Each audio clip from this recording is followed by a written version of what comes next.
Hello friends, આજે આપણે Bavaliya વર્કને ચોરસમાં zigzag લાઇનમાં બનાવતા શીખીશું.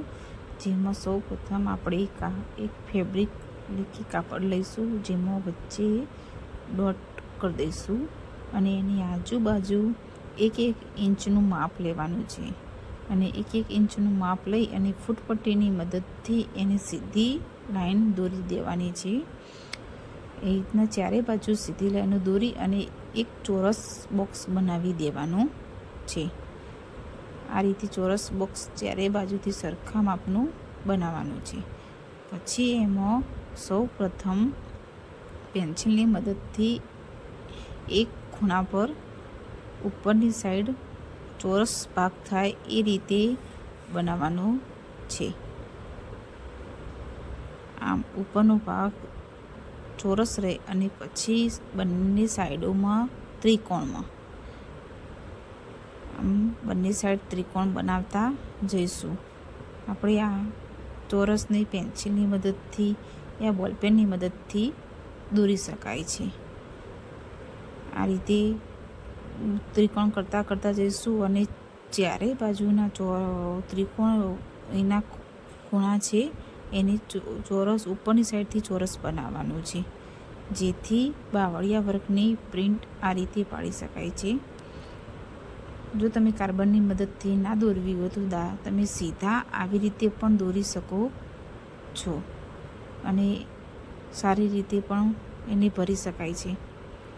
જો આ રીતે દરેક નીચે એકવાર આ ખૂણા બનાવી દેવાના છે અને પછી ઉપરની સાઈડ એવી રીતે ખૂણા બનાવતા જવાનું છે.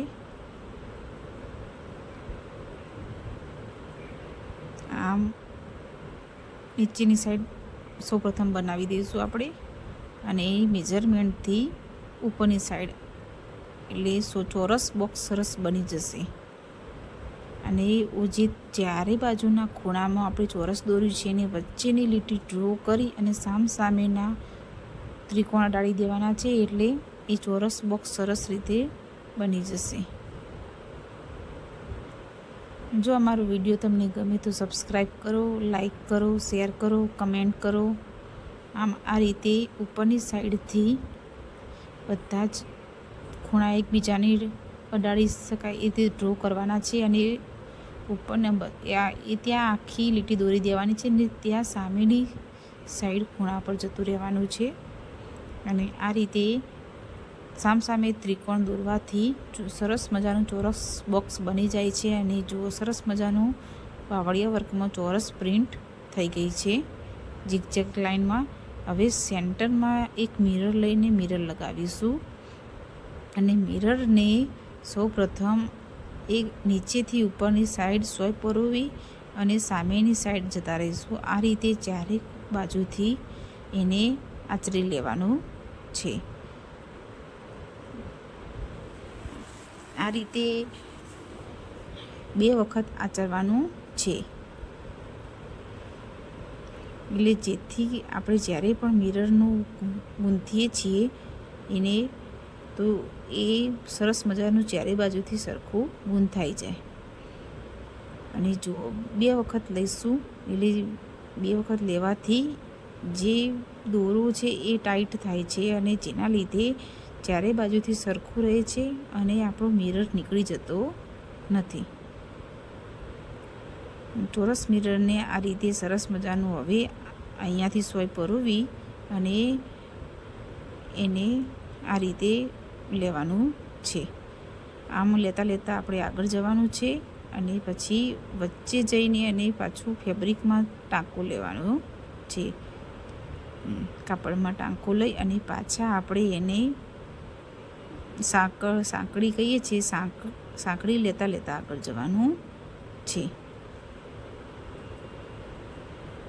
અને આ રીતે ચોરસ ખૂણો આવે છે, જ્યાં ત્રિકોણનો આ ચોરસ મિરરનો ખૂણો આવે છે ત્યાં અહીંયા નીચે ફેબ્રિકમાં એક ટાંકો લઈ લઈશું કાપડમાં, એટલે એના ખૂણાની જે ધાર છે એ આપણને વાગે નહીં અને સારી રીતે સેટ થઈ જાય.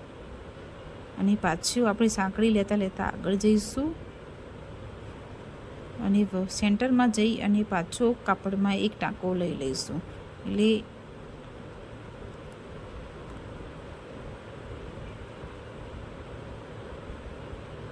હવે સેન્ટરમાં જઈ અને એક ટાંકો સરસ મજાનો લઈ લઈએ, એટલે જેથી ખસી જાય નહીં અને સારું લાગે અને એનું ફિનિશિંગ પણ સારું લાગે. આમ તમે જોઈ શકો છો કે સરસ મજાની ચોરસ મિરર ભરાઈ રહ્યું છે. અને સાંકળી લેતા આગળ જવાનું છે. અને હવે આ સાઈડના ખૂણામાં ભરતા આપણે ખૂણાના કોર પર ટાંકો લઈ લઈશું કાપડની સાથે. એટલે એ જે ચોરસનો ખૂણો છે તે આપણને વાગે નહીં અને દોરા સાથે કવર થઈ જાય.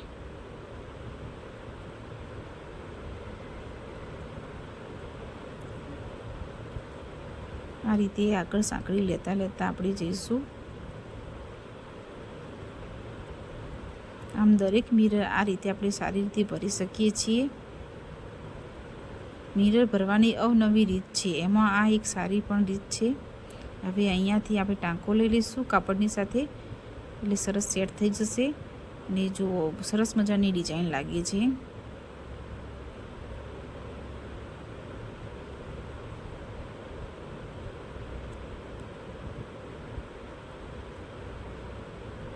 અત્યારે દરેક બ્લાઉઝ ડ્રેસ એની બાવળિયા વર્કની સાથે મિરર વર્કનું પણ કોમ્યુનિકેશન હોય છે, બંને સાથે ભરવામાં આવે છે. આગળના દરેક વિડીયોમાં હું તમને નવી પેટર્ન આપતી રહીશ, જેમાં એકલું બાવળિયા વર્ક પણ હોય છે, બાવળિયા વર્કની સાથે મિરર વર્ક પણ હોય છે, જેમાં દરેક પ્રકારના કાચ ભરવામાં આવે છે. ચોરસ, ત્રિકોણ, લંબચોરસ, ષટકોણ, દરેક કાચ આપણે સારી રીતે આ રીતે ગૂંથતા આગળ જઈ અને સાંકળી લઈને આગળથી આપણે એને ભરી શકીએ છીએ.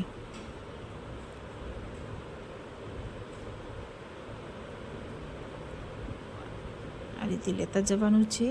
અને હવે સેન્ટરમાં એક ટાંકો લઈ લઈશું.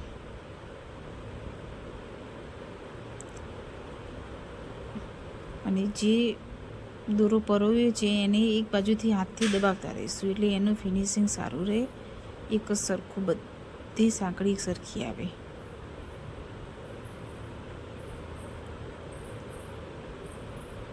જો સરસ મજાનું વર્ક થઈ રહ્યું છે.